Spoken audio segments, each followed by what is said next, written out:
All my life, I have been the youngest person in the room, from the youngest intern to the youngest guy to get transferred from one country to another, to the youngest vice president, the youngest office manager, country manager, regional leader, etc.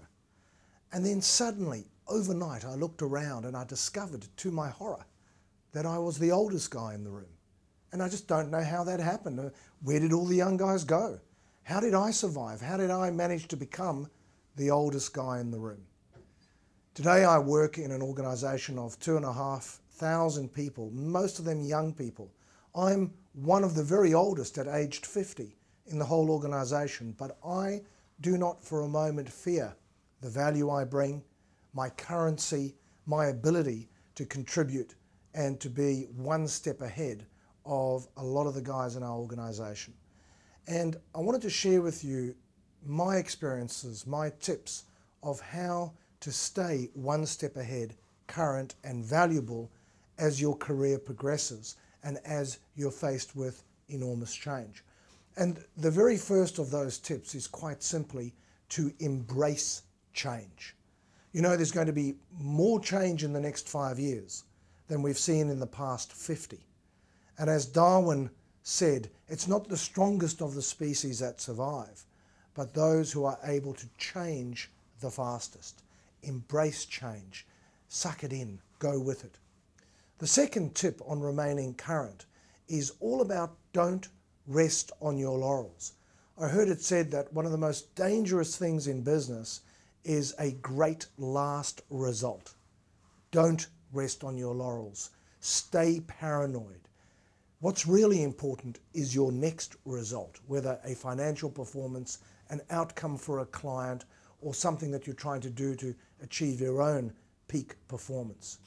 My third tip on staying current is to become a productivity ninja.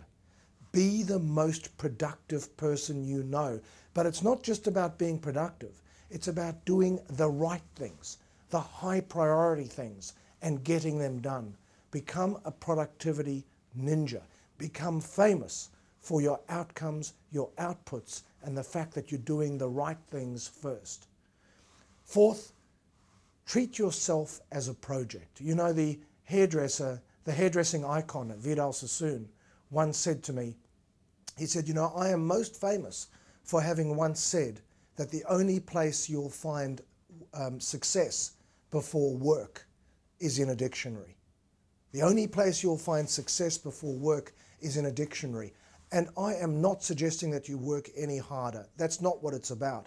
But it is about making the effort to work on yourselves. Treat yourselves as a project. Critique your days. Give yourself feedback. Be your own best coach and be your own best cheerleader. And my fifth tip on staying current and staying a value adder as your career progresses is quite simply to stay connected.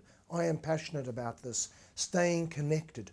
Turn up to events, turn up to the music festival, to the local market, to the rock concert, turn up to a meeting, to a phone call, turn up to reading the newspaper every day, online, offline. Stay connected with what's happening around you. Watch MTV, listen to what's going on, be observant to what's happening around you. You know, to me it's an enormous privilege to be the oldest guy in the room.